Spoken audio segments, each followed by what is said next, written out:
ನ್ಯಾಯಯುತವಾದ ಚುನಾವಣೆಯನ್ನು ಎದುರಿಸದೆ ವಾಮಮಾರ್ಗದ ಮುಖಾಂತರ ಗೆಲುವು ಸಾಧಿಸಿರುವುದರ ಬಗ್ಗೆ ಕಾನೂನು ಹೋರಾಟಕ್ಕೆ ಸಿದ್ಧ ಎಂದು ತಾಲೂಕು ಜೆಡಿಎಸ್ ಅಧ್ಯಕ್ಷ ಮಾಜಿ ಬಹು ನಿರ್ದೇಶಕ ಎಚ್ ಜೈಮುತ್ತು ತಮ್ಮ ನಿಲುವನ್ನು ವ್ಯಕ್ತಪಡಿಸಿದರು. ಅವರು ನಗರದ ಪ್ರವಾಸಿ ಮಂದಿರದಲ್ಲಿ ಆಯೋಜಿಸಲಾಗಿದ್ದ ಪತ್ರಿಕಾಗೋಷ್ಠಿಯಲ್ಲಿ ತಮ್ಮ ನಿರ್ಧಾರವನ್ನು ಪ್ರಕಟಿಸಿದರು. ರಾಜ್ಯದ ಸಹಕಾರಿ ಕ್ಷೇತ್ರದಲ್ಲಿ ಎಂದೂ ನಡೆಯದ ಅನೈತಿಕ ಗೆಲುವು ಇದಾಗಿದೆ. ನಾಳೆ ಮತದಾನ ಇರುವಾಗ ರಾತ್ರಿಯೇ 17 ಸಹಕಾರಿ ಸಂಘಗಳ ಮತಗಳನ್ನು ಅನರ್ಹಗೊಳಿಸಿರುವುದು ವಾಮಮಾರ್ಗದ ಗೆಲುವಿಗೆ ಸಾಕ್ಷಿಯಾಗಿದೆ ಎಂದು ತಮ್ಮ ಅಸಹಾಯಕತೆಯನ್ನು ವ್ಯಕ್ತಪಡಿಸಿದರು. ಕೆಟ್ಟ ಸರ್ಕಾರದ ಅನೀತಿಗಳ ದುರ್ಮಾರ್ಗವಾಗಿದ್ದು ನಿವೃತ್ತಿಯ ದಿನಗಳನ್ನೇ ಎಣಿಸುತ್ತಿರುವ ಅಪ್ರಾಯೋಜಕ AR ವೆಂಕಟೇಶ್ ಅವರನ್ನು ಬಳಸಿಕೊಂಡು ಸಾಂವಿಧಾನಿಕ ಚುನಾವಣೆಯ ನೀತಿ ನಿಯಮಗಳನ್ನು ಉಲ್ಲಂಘಿಸಿ ತಮ್ಮ ಅನುಕೂಲಕ್ಕೆ ತಕ್ಕಂತೆ ತನ್ನ ಗೆಲುವಿಗಾಗಿ ಪ್ರತಿ ಹಂತದಲ್ಲೂ ಲೋಪವೆಸಗಿ ಜಯ ಸಾಧಿಸುವುದು ಸರಿಯಲ್ಲ ಎಂದು ಬೇಸರಿಸಿದರು. 17 ಮತಗಳನ್ನು ಸಂಬಂಧಿಸಿದವರಿಗೆ ಯಾವುದೇ ರೀತಿಯ ಮಾಹಿತಿ ನೋಟಿಸ್ ನೀಡದೆ ಯಾರದೋ ಕೃಪಪೋಷಿತದಲ್ಲಿ ನಡೆದಿರುವ ಅಕ್ರಮಗಳ ಬಗ್ಗೆ ಸಂಪೂರ್ಣ ಮಾಹಿತಿ ಪಡೆಯಲಾಗಿದೆ. ಈಗಾಗಲೇ ಕಾನೂನು ಹೋರಾಟಕ್ಕೆ ಅಣಿಯಾಗಿದ್ದೇವೆ. ನ್ಯಾಯ ದೇವತೆ ಸತ್ಯಕ್ಕೆ ನ್ಯಾಯ ನೀಡುತ್ತಾರೆ ಎಂಬ ನಂಬಿಕೆ ನಮ್ಮದಾಗಿದೆ ಎಂದರು. ಜಿಲ್ಲಾ ಬಿಜೆಪಿ ಅಧ್ಯಕ್ಷ MN ಆನಂದಸ್ವಾಮಿ ಮಾತನಾಡಿ 17 ಸಹಕಾರಿ ಸಂಘಗಳನ್ನು ರಾತ್ರೋರಾತ್ರಿ ಸೂಪರ್ ಸೀಟ್ ಮಾಡಿರುವುದರ ನೀತಿ ನಿಯಮಗಳನ್ನು ಅಸಂಬದ್ಧವಾಗಿದ್ದು ಎಲ್ಲೋ ಕುಳಿತು ಇಷ್ಟ ಬಂದ ರೀತಿಯಲ್ಲಿ ಅಧಿಕಾರಿಗಳನ್ನು ದುರ್ಬಳಕೆ ಮಾಡಿಕೊಂಡಿರುವುದು ನಾಚಿಕೆಗೇಡಿನ ವಿಚಾರ ಎಂದು ಆಕ್ರೋಶ ವ್ಯಕ್ತಪಡಿಸಿದರು. ರಾತ್ರೋರಾತ್ರಿ ಮತದಾರರನ್ನು ಹಕ್ಕನ್ನು ದೋಚಿರುವುದು ಇವರಿಗೆ ಸೋಬಿಯೇ. ಮಹಿಳಾ ಸಹಕಾರಿ ಸಂಘಗಳಿಗೆ ಪುರುಷರಿಂದ ಸಹಿ ಮಾಡಿಸಿಕೊಂಡಿರುವುದೇ ಇವರ ವಾಮಮಾರ್ಗದ ಗೆಲುವಿಗೆ ಮೊದಲ ಸಾಕ್ಷಿಯಾಗಿದೆ ಎಂದರು.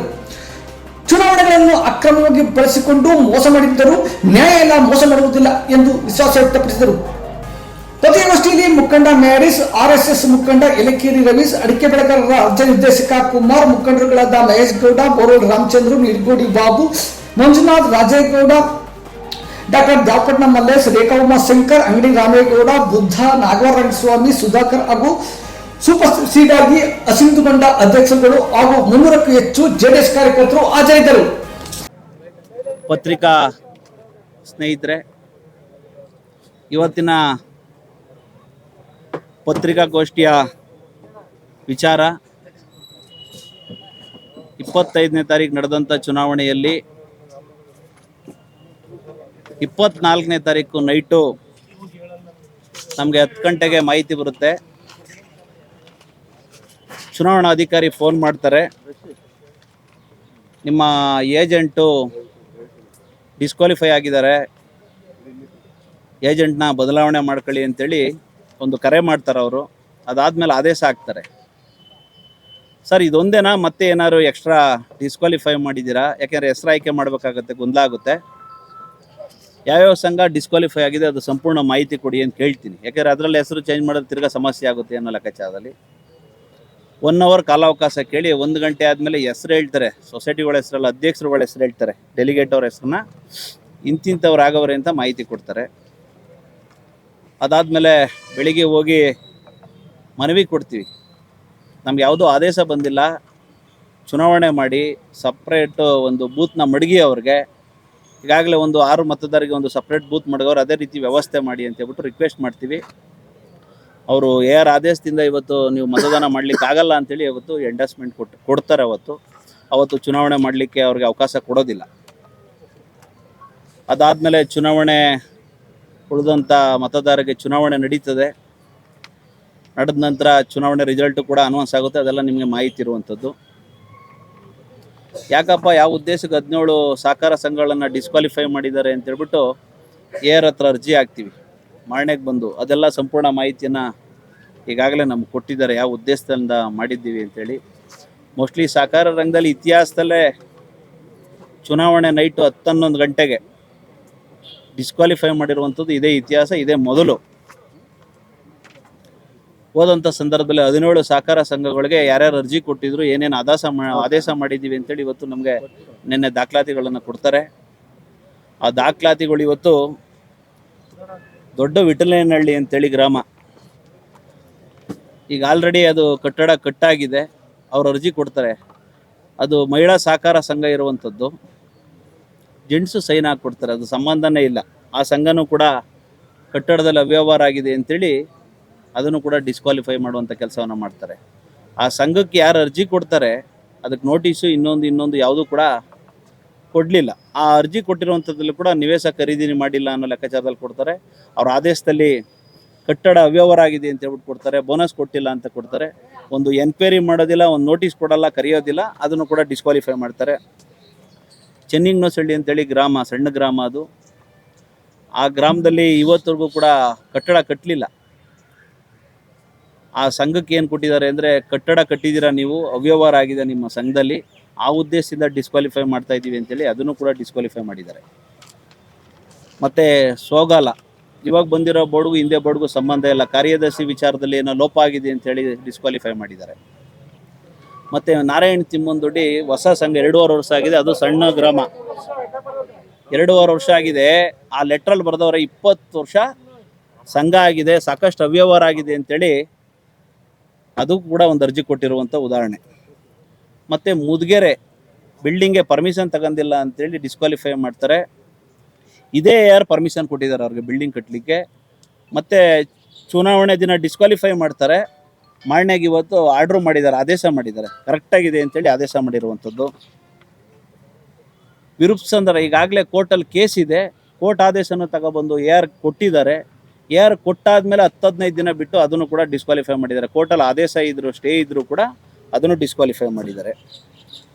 ಮತ್ತು ಕನ್ಸಂದ್ರ ನಿಮಗೆಲ್ಲ ಗೊತ್ತಿದೆ, ಮೊನ್ನೆ ನಾವೊಂದು 10-11 ಸಂಘ ಸ್ಟೇ ತಗೊಂಡಿದ್ವಿ, ಮಧ್ಯಂತರ ಆದೇಶ ತಗೊಂಡು. ಅದಾದಮೇಲೆ ಚುನಾವಣೆ ನಂತರ 15ರಿಂದ 1 ತಿಂಗಳೊಳಗಡೆ ರಿಪೋರ್ಟ್ ಕೊಡಿ ಅಂತ ಹೇಳ್ಬಿಟ್ಟು ARಗೆ ಆದೇಶ ಮಾಡ್ತದೆ ಕೋರ್ಟು. ಅದರಲ್ಲೂ ಕೂಡ ಕನ್ಸಂದ್ರ ಇದೆ, ಕನ್ಸಂದ್ರನ್ನು ಕೂಡ ಡಿಸ್ಕ್ವಾಲಿಫೈ ಮಾಡುವಂಥ ಕೆಲಸವನ್ನು ಮಾಡ್ತಾರೆ. ಮಾಳ್ಗಾಡು ಕಟ್ಟಡನೇ ಇಲ್ಲ, ಬಾಡಿಗೆ ಕಟ್ಟಡದಲ್ಲಿದ್ದಾರೆ, ಅದನ್ನು ಕೂಡ ಕಟ್ಟಡದಲ್ಲಿ ಅವ್ಯವಹಾರ ಆಗಿದೆ, ಸಾಕಷ್ಟು ಅವ್ಯವಹಾರ ಆಗಿದೆ ಅಂತೇಳಿ ಅದನ್ನು ಕೂಡ ಡಿಸ್ಕ್ವಾಲಿಫೈ ಮಾಡ್ತಾರೆ. ಮಳ್ಳೂರು ಪಟ್ಟಣ 2019ರಲ್ಲಿ ಸರ್ಕಾರದಿಂದ ₹5,000 ಬಂದಿದೆ, ಯಾವುದೇ ರೀತಿಯಂಥ ಅನುದಾನ, ಆಡಿಟ್ ರಿಪೋರ್ಟ್ ಬಂದಿಲ್ಲ ಅಂತೇಳಿ ಎಲ್ಲೂ ಅವ್ಯವಹಾರ ಆಗಿಲ್ಲ. ಈ ಕಮಿಟಿಗೂ ಅವ್ರಿಗೂ ಸಂಬಂಧನೇ ಇಲ್ಲ. ಇವಾಗ ಇತ್ತೀಚೆಗೆ ಬಂದಿರುವಂಥ ಕಮಿಟಿ, ಹಿಂದೆ ಕಮಿಟಿ ಆಡಿಟ್ ರಿಪೋರ್ಟಲ್ಲಿ ಎಲ್ಲೂ ಕೂಡ ಬಂದಿಲ್ಲ. ಆ ಉದ್ದೇಶಕ್ಕೆ ಅದನ್ನು ಕೂಡ ಡಿಸ್ಕ್ವಾಲಿಫೈ ಮಾಡುವಂಥ ಕೆಲಸ ಮಾಡ್ತಾರೆ. ಮತ್ತು ದಸ್ವಾರ ಈಗಾಗಲೇ ಅದು ಹೈಕೋರ್ಟಿಂದ ಡೈರೆಕ್ಷನ್ ARಗೆ ಬಂದು AR ಕೂಡ ಹೈಕೋರ್ಟ್ಗೆ ವಾಪಸ್ ಹಾಕಿದ್ದಾರೆ. ಅದನ್ನು ಕೂಡ ಎಲ್ಲೂ ಕೂಡ ಡಿಸ್ಕ್ವಾಲಿಫೈ ಮಾಡಬಾರ್ದು, ಯಾಕಂದರೆ ಹೈಕೋರ್ಟ್ ಆದೇಶ ಇರೋದ್ರಿಂದ ಇದು ದುರುದ್ದೇಶದಿಂದನೇ ಅದನ್ನು ಕೂಡ ಡಿಸ್ಕ್ವಾಲಿಫೈ ಮಾಡಿದ್ದಾರೆ. ಮತ್ತು ಕುಕ್ಕೂರು ನಿವೇಶನ ಖರೀದಿ ಮಾಡಿಲ್ಲ, ಅವ್ಯವಹಾರ ಮಾಡಿದ್ದಾರೆ ಅಂತೇಳಿ ಅದನ್ನು ಕೂಡ ಡಿಸ್ಕ್ವಾಲಿಫೈ ಮಾಡುವಂಥ ಕೆಲಸ ಮಾಡಿದ್ದಾರೆ.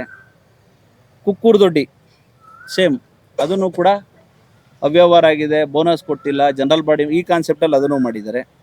ಮತ್ತಿಕೆರೆ ಅಂತೇಳಿ 8 ವರ್ಷ ಆಗಿದೆ ಬಿಲ್ಡಿಂಗ್ ಹೊಡೆದಾಕಿ, ಈ ಕಮಿಟಿಗೂ ಅವ್ರಿಗೂ ಸಂಬಂಧನೇ ಇಲ್ಲ. ಬಿಲ್ಡಿಂಗಲ್ಲಿ ಅವ್ಯವಹಾರ ಆಗಿದೆ ಅಂತೇಳಿ ಅಧ್ಯಕ್ಷರು ಡಿಸ್ಕ್ವಾಲಿಫೈ ಮಾಡುವಂಥ ಕೆಲಸವನ್ನು ಮಾಡೋರೆ. ಸಂಬಂಧನೇ ಇಲ್ಲ, ಒಂದು ನೋಟಿಸು ಇಲ್ಲ, ಬಿಲ್ಡಿಂಗೇ ಇಲ್ಲ, ಕಟ್ಟಡನೇ ಇಲ್ಲ. ಇವಾಗ 8 ವರ್ಷ ಆಗಿದೆ ಹೊಡೆದಾಕಿ, ಅದು ಕೂಡ ಬಿಲ್ಡಿಂಗಲ್ಲಿ ಅವ್ಯವಹಾರ ಆಗಿದೆ ಅನ್ನೋ ಉದ್ದೇಶ ಇಟ್ಟು ಅದನ್ನು ಕೂಡ ಡಿಸ್ಕ್ವಾಲಿಫೈ ಮಾಡೋರೆ. ಮತ್ತು ಕನ್ಮಂಗ್ಲನೂ ಕೂಡ ನಮ್ಮ 11 ಸಂಘದಲ್ಲಿ ಅದು ಒಂದು ಸಂಘ ಮಧ್ಯಂತರ ಆದೇಶ ಇತ್ತು. ಚುನಾವಣೆ ಆದ ನಂತರ 15ರಿಂದ 30 ದಿನಗಳ ರಿಪೋರ್ಟ್ಗೆ ವರದಿ ಕೊಟ್ಟು ಆದೇಶ ಮಾಡಿ ಅನ್ನೋ ಲೆಕ್ಕಾಚಾರದಲ್ಲಿ ಹೈಕೋರ್ಟ್ ಆದೇಶ ಮಾಡಿತ್ತು. ಆದೇಶ ಮಾಡಿದರೂ ಕೂಡ ಅದನ್ನು ಕೂಡ ಲೆಕ್ಕಕ್ಕೆ ಇಟ್ಕೊಂಡಿಲ್ಲ ಅವರು, ಅದನ್ನು ಕೂಡ ಡಿಸ್ಕ್ವಾಲಿಫೈ ಮಾಡುವಂಥ ಕೆಲಸವನ್ನು ಮಾಡೋರೆ. ಮತ್ತು BV ಹಳ್ಳಿ ಅಲ್ಲೂ ಕೂಡ ಹಣ ದುರುಪಯೋಗ ಆಗಿದೆ. ಸೆಕ್ರೆಟರಿ ನೇಮಕ ಸಾಕಷ್ಟು ವರ್ಷಗಳಾಗಿದೆ, ಸೆಕ್ರೆಟರಿ ನೇಮಕ ಮಾಡಿ ಬಿಲ್ಡಿಂಗ್ ಕಟ್ಟಿ ಅಧ್ಯಕ್ಷರಾಗಿರುವಂಥದ್ದು ಹೆಚ್ಚು ಕಮ್ಮಿ 1-1.5 ವರ್ಷ ಆಗಿರ್ಬೇಕು ಮೋಸ್ಟ್ಲಿ. ಅದನ್ನು ಕೂಡ ಡಿಸ್ಕ್ವಾಲಿಫೈ ಮಾಡುವಂಥ ಕೆಲಸ ಮಾಡೋರೆ. ಮತ್ತು ಬಲ್ಲಾಪಟ್ಟಣ ಇವತ್ತು ಬಾಡಿಗೆ ಬಿಲ್ಡಿಂಗಲ್ಲಿದೆ, ಅದನ್ನು ಕೂಡ ಇವತ್ತು ಕಟ್ಟಡ ಕಟ್ಟೋದ್ರಲ್ಲಿ ನಿಮ್ಮದು ಅವ್ಯವಹಾರ ಆಗಿದೆ, ಸಾಕಷ್ಟು ಲೋಪ ಆಗಿದೆ ಅಂತೇಳಿ ಕಟ್ಟಡನೇ ಇಲ್ಲ, ಅದನ್ನು ಕೂಡ ಬಾಡಿಗೆ ಕಟ್ಟಡ ಇರುವಂಥದ್ದು, ಅದನ್ನು ಕೂಡ ಡಿಸ್ಕ್ವಾಲಿಫೈ ಮಾಡಿದ್ದಾರೆ. ಅಂಕುಸ್ನಹಳ್ಳಿ ಅಂತೇಳಿ ಅಲ್ಲಿ ಕೊಟ್ಟಿರೋ ಹೆಸರು ಸೆಕ್ರೆಟ್ರಿ ಬೇರೆ, ಅಲ್ಲಿ ಕೆಲಸ ಮಾಡ್ತಿರೋ ಸೆಕ್ರೆಟ್ರಿ ಬೇರೆ. ಆ ಊರವ್ರು ಯಾರೂ ಸೈನ್ ಹಾಕಿಲ್ಲ. ಸಾಕಷ್ಟು ಊರುಗಳಲ್ಲಿ ಅವ್ರವ್ರ ಲೀಡ್ರುಗಳು ಯಾರೂ ಸೈನ್ ಹಾಕಿಲ್ಲ. ಇವಾಗ ಕುಕ್ಕೂರಲ್ಲಿ ಯಾರೂ ಸೈನ್ ಹಾಕಿಲ್ಲ, ಅವರೇ ಸೈನ್ ಹಾಕೊಂಡಿರುವಂಥದ್ದು. ಸ್ವಾಗಲದಲ್ಲೂ ಕೂಡ ಮೋಸ್ಟ್ಲಿ ಯಾರೂ ಸೈನ್ ಹಾಕಿಲ್ಲ, ಎಲ್ಲ ಇವರೇ ಸೈನ್ ಹಾಕೊಂಡು. ದೊಡ್ಡಿ ನೀವು ನಾನು ಯಾಕೆ ಹೇಳ್ತೀನಿ ಅಂದರೆ, ಇಂಡಿವಿಜುವಲ್ ಆ ಸಂಘದ ಕೇಳಿದ್ರೆ ನಿಮಗೆ ಗೊತ್ತಾಗ್ಬಿಡುತ್ತೆ ವಿಚಾರ ಏನು ಮಾಡಿದ್ದಾರೆ ಅಂತೇಳಿ. ಇದೆಲ್ಲ ಒಟ್ಟಾರೆ ಏನು ಫರ್ಮೋಟ್ ಏನಿದೆ, ಉದ್ದೇಶಪೂರ್ವಕವಾಗಿ ಇವತ್ತು ಅವ್ರನ್ನೇ ಆದಂಥ ಟಾರ್ಗೆಟ್ ಮಾಡಿ ದುರುದ್ದೇಶದಿಂದ ಇವತ್ತು ಸರ್ಕಾರ AR ಅವ್ರನ್ನ ಬಳಸಿ ಏನಾದರೂ ಮಾಡಿ ಚುನಾವಣೆಯಲ್ಲಿ ಸೋಲಿಸ್ಬೇಕು ಅನ್ನೋ ಕಾನ್ಸೆಪ್ಟಲ್ಲಿ ಇಟ್ಟು ಅವತ್ತು ನೈಟ್ ಮಾಡಿರುವಂಥದ್ದು. ಹಾಗಾಗಿ ಇವತ್ತು ನಮ್ಮ 17 ಸಹಕಾರ ಸಂಘಗಳು ಒಂದು ದಿನ ಆಗಿರುವಂಥದ್ದು. ಈ ಚುನಾವಣೆ ಮುಂಚೆ ನಿಮಗೆಲ್ಲ ಗೊತ್ತಿದೆ, ಒಟ್ಟಾರೆ ಒಂದು 30-31 ಸಂಘ ಡಿಸ್ಕ್ವಾಲಿಫೈ ಮಾಡಿರುವಂಥ ಉದಾಹರಣೆ ನಮ್ಮ ಚನ್ನಪಟ್ಟಣದಲ್ಲಿ ನಿಮಗೆಲ್ಲ ಗಮನಕ್ಕಿರಲಿ. ಈಗ ಚುನಾವಣೆ ಸೋಲು ಗೆಲುವು ಸಾಮಾನ್ಯ, ಎಲ್ಲ ರೀತಿಯೂ ನಾವು ಸ್ವಾಗತ ಮಾಡಬೇಕು. ಇವತ್ತು ಜನ ತೀರ್ಮಾನ ಕೊಟ್ಟವ್ರೆ, ನಾವೆಲ್ಲ ಸ್ವಾಗತ ಮಾಡ್ತೀವಿ. ಅವ್ರಿಗೊಂದು ಅವಕಾಶ ಕೊಟ್ಟವ್ರೆ, ಒಳ್ಳೆ ಕೆಲಸ ಮಾಡಲಿ. ಆದರೆ ಇದು ಎಲ್ಲೋ ಒಂದು ಕಡೆ ಅನೈತಿಕ ಗೆಲುವು, ಅದಕ್ಕೆಲ್ಲ ಅವಕಾಶ ಮಾಡಿಕೊಡ್ಬಾರ್ದಿತ್ತು. ಇವತ್ತು ಇಂಥ ಕೆಟ್ಟ ಸರ್ಕಾರ ನಮಗಾಗಿರುವಂಥದ್ದು ಇನ್ನೊಬ್ರಿಗೆ ಯಾರಿಗೂ ಆಗಬಾರ್ದು. ಮುಂದಿನ ದಿನಗಳಲ್ಲಿ ಒಂದು ಎಚ್ಚರಿಕೆ ಆಗಬೇಕು. ದಯಮಾಡಿ ಇದನ್ನು ಈ ಮಾಡಿದಂಥ ಅಧಿಕಾರಿನ ಸಸ್ಪೆಂಡ್ ಮಾಡಬೇಕು. ಇವ್ರಿಗೆಲ್ಲ ನ್ಯಾಯ ಸಿಗಬೇಕು. ಮತ್ತು 17 ಸಂಘಗಳ ಅಧ್ಯಕ್ಷರುಗಳು ಮತ್ತೆ ಆ ಸ್ಥಾನಕ್ಕೆ ಕೂರಿಸುವಂಥ ಕೆಲಸವನ್ನು ನಾವೆಲ್ಲ ಮಾಡ್ತೀವಿ. ಯಾವುದೇ ರೀತಿಯ ಲೋಪ ಏನಿಲ್ಲ, ಅವರೆಲ್ಲೂ ಲೋಪ ಮಾಡಿಲ್ಲ. ಅಲ್ಲ, ಪ್ರಾಮಾಣಿಕವಾಗಿ ಇದ್ದಂಥವ್ರು ಎಲ್ಲೋ ಒಂಥರ ಕಳಂಕ ತರಲಿಕ್ಕೆ ಆ ಕೆಲಸ ಮಾಡೋರೆ. ಅದಕ್ಕೆಲ್ಲ ಕಾನೂನು ರೀತಿ ಹೋರಾಟ ಮಾಡಿ ಅದನ್ನು ತರುವಂಥ ಕೆಲಸ ಮಾಡ್ತೇವೆ. ಆದರೆ ಇದಕ್ಕೆ ಯಾವ ರೀತಿ ಮಾಡಬೇಕು, ಮುಂದಿನ ದಿನಗಳಲ್ಲಿ ಸಹಕಾರಿ ರಂಗ ಉಳಿತದ, ಏನು ಮಾಡ್ತಾರೆ ಎಲ್ಲ ಮಾತಾಡೋದು, 4 ಮಾತು ಒಂದು ಮಾಧ್ಯಮದಿಂದ ಮಾತಾಡೋದು, ಒಳ್ಳೆ ಮಾತಾಡ್ತಾರೆ, ಮಾಡೋ ಕೆಲಸ ಈ ರೀತಿ ಮಾಡ್ತಿದ್ದಾರೆ. ಇದನ್ನು ಮುಂದಿನ ದಿನಗಳಲ್ಲಿ ಯಾವ ರೀತಿ ಸಾಗುತ್ತೆ ಸಹಕಾರಿ ರಂಗ, ಏನು ಮಾಡಬೇಕು ಅನ್ನೋದೇ ನಮಗೆ ಇವತ್ತು ಅಚಲ ಆಗಿರುವಂಥದ್ದು. ಅದಕ್ಕೆ ಇವತ್ತು ಮೋಸ್ಟ್ಲಿ ನಾನು ಹೇಳಿದೆ ಆವಾಗಲೇ, ಇಡೀ ರಾಜ್ಯದಲ್ಲೇ ಮೊದಲನೇ ಬಾರಿ ಇತಿಹಾಸದಲ್ಲೇ ನೈಟ್ ಡಿಸ್ಕ್ವಾಲಿಫೈ ಮಾಡಿ ಮತದಾನ ಕಸ್ಕೊಂಡಿರುವಂಥದ್ದು ಇದೇ ಮೊದಲನೇ ಬಾರಿ. ಹಾಗಾಗಿ ಇದಕ್ಕೆ ಅನ್ಯಾಯದ ವಿರುದ್ಧ ನಾವೆಲ್ಲ ಒಟ್ಟಾಗಿ ಹೋರಾಟ ಮಾಡಬೇಕು. ಖಂಡಿತ ಇವತ್ತಲ್ಲ ನಾಳೆ ನಮಗೆಲ್ಲ ಗೆಲುವಾಗ್ತದೆ. ನ್ಯಾಯ ಅನ್ನೋದಿದ್ರೆ ಖಂಡಿತ ಇವತ್ತಲ್ಲ ನಾಳೆ ಖಂಡಿತ ನ್ಯಾಯ ಸಿಕ್ಕೇ ಸಿಗುತ್ತೆ ಅಂತೇಳಿ ನಂಬಿಕೆ ಇದೆ. ದಯಮಾಡಿ ತಾವುಗಳು ಇದನ್ನು ಸರ್ಕಾರಕ್ಕೆ ಎಚ್ಚರಿಕೆಯಾಗಿ ಮನವರಿಕೆಯಾಗಿ ಎಚ್ಚರಿಕೆಯನ್ನು ಕೊಡುವಂಥ ಕೆಲಸವನ್ನು ನೀವೆಲ್ಲ ಮಾಡಬೇಕು. ನಮಗಾದಂಥದ್ದು ಇನ್ನೊಬ್ಬರಿಗೆ ಮುಂದಿನ ದಿನಗಳಲ್ಲಿ ಆಗಬಾರ್ದು ಅಂತ ನನ್ನ ಭಾವನೆ.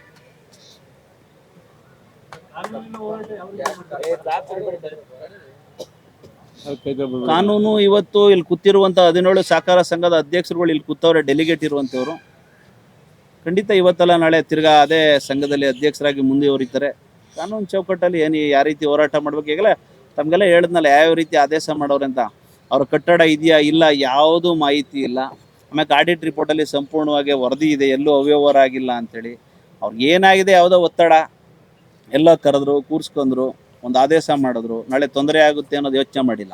ಆಮೇಲೆ ಕನ್ನಮಂಗ್ಲ ದಾಖಲಾತಿ ಕೊಡ್ತೀನಿ ನಿಮಗೆ. 17ನೇ ತಾರೀಕು ಒಂದು ಆರ್ಡ್ರನ್ನ ಕೊಡ್ತಾರೆ ಅವ್ರಿಗೆ. ಆಯ್ಕೆ ವಿಚಾರಕ್ಕೆ ಸಂಬಂಧಪಟ್ಟಂಗೆ ಮುಖ್ಯ ಕಾರ್ಯನಿರ್ವಾಹಕ ಮತ್ತು ಟೆಸ್ಟರ್ಗೆ 17ನೇ ತಾರೀಕು ಆದೇಶ ಕೊಡ್ತಾರೆ. 13ನೇ ತಾರೀಕು ಡಿಸ್ಕ್ವಾಲಿಫೈ ಮಾಡ್ತಾರೆ.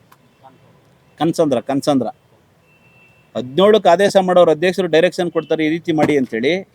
13ನೇ ತಾರೀಕು ಡಿಸ್ಕ್ವಾಲಿಫೈ ಮಾಡ್ತಾರೆ. ಡಿಸ್ಕ್ವಾಲಿಫೈ ಮಾಡಾದ್ಮೇಲೆ ಅಧ್ಯಕ್ಷರು ಕೊಡುವಂಥದ್ದು ಏನಿದೆ, ಆದರೆ ಎಷ್ಟು ಲೋಪ ಇದೆ ಅಂತ ನಿಮ್ಗೆ ಗಮನಕ್ಕೆ ತರ್ತಾ ಇರುವಂಥದ್ದು. ಇದೆಲ್ಲ ದುರುದ್ದೇಶ ಇಟ್ಟೆ ಮಾಡಿರುವಂಥದ್ದು. ಖಂಡಿತ ಇವಾಗ 14 ತಾಲೂಕಲ್ಲಿ ಎಲ್ಲೂ ಇಲ್ಲದೆ ಇರುವಂಥದ್ದು ಚನ್ನಪಟ್ಟಣದಲ್ಲಿ ಮಾಡವ್ರೆ, ಪ್ರಭಾವ ಮಾಡವ್ರೆ. ಒಳ್ಳೇದಾಗಲಿ, ಅವ್ರಿಗೆ ತೊಂದರೆ ಏನಿಲ್ಲ. ಅದು ನೀವುಗಳು ಜನ ಎಚ್ಚರಿಸುವಂಥ ಕೆಲಸವನ್ನು ನೀವು ಮಾಡಬೇಕು.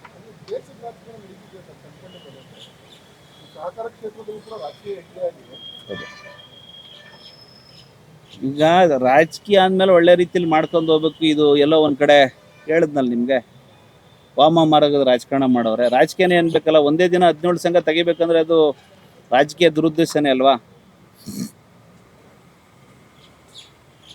ಮತ್ತು ಇಲ್ಲಿ ಹಾಕಿರೋ ಸೈನ್ಗಳು ಮ್ಯಾಕ್ಸಿಮಮ್ ಯಾವ ಸೈನೇ ಹಾಕಿಲ್ಲ, ಆ ಗ್ರಾಮದಲ್ಲಿ ಸಂಬಂಧನೇ ಇಲ್ಲ, ಒಂದಕ್ಕೊಂದು ಲಿಂಕ್ ಇಲ್ಲ, ಎಲ್ಲೋ ಕೂತು ಸೈನ್ ಹಾಕ್ಸಿರುವಂಥದ್ದು. ಈಗೇನಾಗಿದೆ ಅಂದರೆ,